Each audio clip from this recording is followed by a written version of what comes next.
बिल्लाहि मिनश शैतानिर रजीम बिस्मिल्लाहिर रहमानिर रहीम rabbi ज़िदनी इल्मा rabbi ज़िदनी इल्मा rabbi ज़िदनी इल्मा। अस्सलाम वालेकुम मेरे प्यारे बच्चों, मैं आज एक नई वीडियो के साथ आपकी खिदमत में हाजिर हूँ। बेटा आज जो हम लोग नज़्म पढ़ेंगे ना, वो जमात हश्तम और नहम दोनों के कोर्स में शामिल है। ठीक है, क्योंकि हमने पिछली वीडियो जो थी उसमें जो टर्न आई थी वो हमने दहम की थी, और अब जो है हश्तम और नहम की बारी है। तो इसमें आज हम लोग नात पढ़ेंगे, और इस नात के लिखने वाले शायर हैं अमीर बिनाई। इनकी अदबी हैसियत नज़म गो शायर हैं। इनका तखल्लुस जो है वो अमीर है। इनके वालिद का नाम मौलवी करम अहमद है। नोट करती जाएं बेटा, शाबाश। अच्छा, इनका ताल्लुक जो था वो मखदूम शाह मीना के ख़ानदान से था, इसी वजह से आपको मीनाई कहते थे। इब्तदाई तालीम आपने अपने वालिद से हासिल की, और फिर बाद में उलमाए फ़रंगी महल से इल्म की तकमील की। अरबी और फ़ारसी पर अबूर हासिल था, यानी आपने अरबी और फ़ारसी में शायरी की।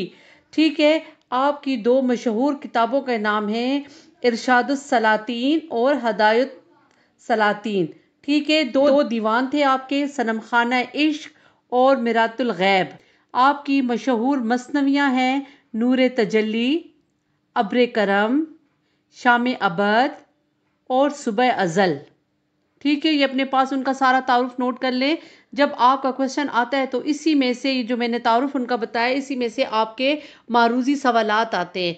ठीक है, तो इसका अच्छी तरह आपको याद करना बहुत ज़रूरी है। बेटा आज हम लोग माशाल्लाह अल्लाह ताला के हुक्म से नात को डिस्कस करेंगे। ठीक है, पहले तो मैं अशार की तशरीह शुरू करने से पहले आपको ये बताऊं कि बेटा नात जो है वो हुज़ूर सल्लल्लाहु अलैहि वसल्लम की तारीफ़ है। ठीक है, और जब भी हुज़ूर सल्लल्लाहु अलैहि वसल्लम की महफ़िल सजाई जाती है तो हमारा ईमान है कि वो ख़ुद उस महफ़िल में तशरीफ़ लाते हैं। इसलिए मैं चाहती हूँ कि जो कोई भी मेरी ये आवाज़ सुन रहा है, मेरे इस लेक्चर को सुन रहा है, तो वो हुज़ूर सल्लल्लाहु अलैहि वसल्लम की शान में दरूद शरीफ पढ़े। पढ़ना तो इतना दरूद शरीफ चाहिए कि हमें हर लम्हा दरूद शरीफ पढ़ना चाहिए, लेकिन फिर भी अगर कम से कम भी पढ़ा जाए तो कम से कम दरूद शरीफ 3 दफ़ा पढ़ना चाहिए। ठीक है, और फिर कहते हैं कि हम लोग सब सुनते आए हैं और हमारा ईमान का ये हिस्सा है कि आसमान तक अल्लाह ताला के पास दुआ जो है उस सूरत में पहुंचती है कि जब उसके साथ दरूद शरीफ मिलाया जाए, जब उसके साथ दरूद शरीफ पढ़ा जाए। तो बेटा दरूद शरीफ की बहुत फजीलत है, क्योंकि हमारे आका दो जहां जो है सल्लल्लाहु अलैहि वसल्लम, वो अपनी मिसाल आप थे। उन जैसा ना कोई था, ना कोई है, और ना ही कभी कोई होगा। वो रहमतुल लिल आलमीन है। तो उनकी जो महफिल मैंने सजाई है, तो उनके लिए मैं दरूद ताज आपके लिए पेश करती हूँ।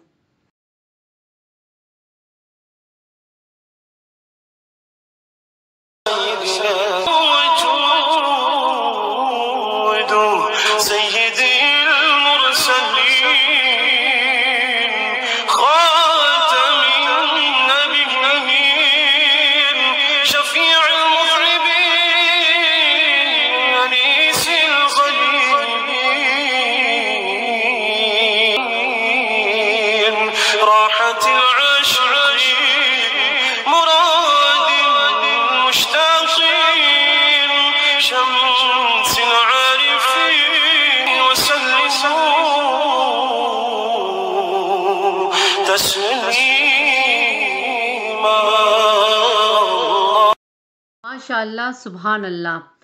शेर नंबर 1 के सूए तैबा बन के हम जाहिर चले, शुक्र की जाहे दिन अपने फिर चले। अच्छा जी, इसमें मुश्किल अल्फाज है। सूए तैबा कहते हैं मदीना मुनव्वरा की तरफ।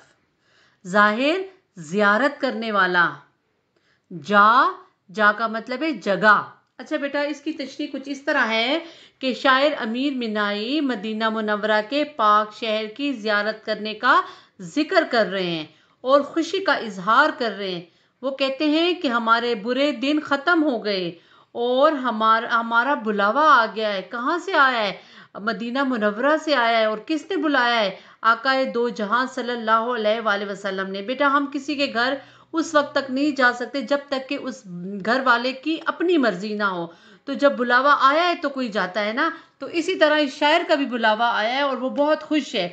अब वो कहता है कि इंतज़ार की मेरी घड़ियां ख़त्म हो गई हैं اور ہم اب مدینہ منورہ کی زیارت کرنے جا رہے ہیں، کیونکہ اللہ تعالیٰ کے گھر اور مدینہ منورہ کی زیارت کی خوشی جو ہوتی ہے وہ خوش نصیب لوگوں کو ملتی ہے۔ ٹھیک ہے، ایک بات ہے بیٹا کہ آپ لوگوں نے دیکھا ہوگا کہ کروڑ پتی لوگ ہوتے ہیں، لیکن وہ اسی طرح دنیا سے رخصت ہو جاتے ہیں، لیکن ان کے نصیب میں حج کرنا یا عمرہ کرنا نہیں ہوتا۔ ٹھیک ہے، یہ ان کی بدقسمتی ہوتی ہے۔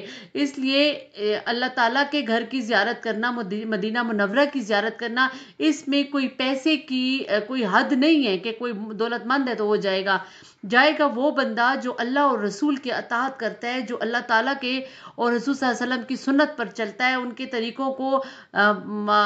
طریقوں سے اللہ تعالیٰ کو راضی کرتا ہے، نبی کریم صلی اللہ علیہ وآلہ وسلم کو راضی کرتا ہے، تب اللہ تعالیٰ ان کو اپنے گھر مہمان بلاتا ہے، ان سے خوش ہوتا ہے تو مہمان بلاتا ہے نا۔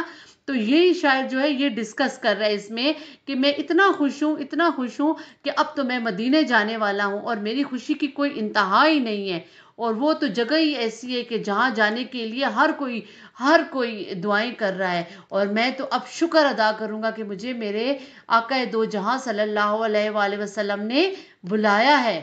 It's clear? شعر نمبر 2 ہے، یا رسول اللہ جلدی آئیے، لشکر اندھوں میں ہم گھر چلے۔ اچھا جی، یہاں پہ یا رسول اللہ دیکھیں آپ لوگوں کو سامنے مخاطب کا نشان نظر آ رہا ہے۔ اب شاعر جو ہے حضور صلی اللہ علیہ وآلہ وسلم سے مخاطب ہے، کیا کہتے ہیں کہ یا رسول اللہ آپ جلدی آئیے۔ اچھا، اس میں ایک ورڈ جو ہے مشکل آیا ہے، لشکر اندھو۔ لشکر اندھو کا مطلب ہے غموں کا لشکر۔ ٹھیک ہے، تو کہتے ہیں کہ اس کی تشریح کچھ اس طرح ہے کہ امیر بینائی اپنے آپ کو حضور صلی اللہ علیہ وآلہ وسلم کی مدد کا طلبگار بتا رہا ہے، یعنی وہ دعا کر رہا ہے کہ یا رسول اللہ آپ جلدی سے آئیے اور مجھے ان پریشانیوں اور مصیبتوں سے نکالیے۔ میں کافی ٹائم سے، کافی عرصے سے مشکلوں میں اور پریشانیوں میں گرا ہوا ہوں، میں ایک ایسے بھنور میں پھنسا ہوا ہوں جس سے مجھے آپ کی مدد کے علاوہ کوئی نہیں نکال سکتا۔ اے میرے پیارے نبی، جلدی سے جلدی آپ تشریف لے آئیں اور ہمیں ان غموں کے اندھیروں سے باہر نکالیں۔ ہم روز ہی بے شمار مصیبتوں کا اور مشکلوں کا شکار ہو جاتے ہیں۔ اے میرے اللہ، میرے پیارے نبی صلی اللہ علیہ وآلہ وسلم جو آپ نے ہمارے لیے رحمت للعالمین بنا کر بھیجا، اور ان کا ہمارے حال پر کرم ہے، انہی کی ہمیں ضرورت ہے۔ وہی واحد ایسا ہمارا سہارا ہے کہ جب ہم مشکلوں میں پھنس جاتے ہیں، مصیبتوں میں پھنس جاتے ہیں، تو ان کی تعلیمات ہی جو ہے وہ ہمارے لیے مددگار ثابت ہوتی ہے۔ اور اے میرے اللہ، میرے گھر میں جو پریشانیوں نے ڈیرا ڈالا ہوا ہے، آپ ہی آ کے ان سے ہمیں نکالیں۔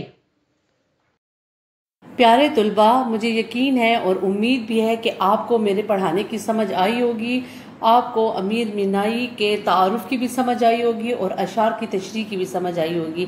انشاءاللہ اگلے اشعار کی تشریح کے ساتھ پھر حاضر ہوں گی۔ والسلام۔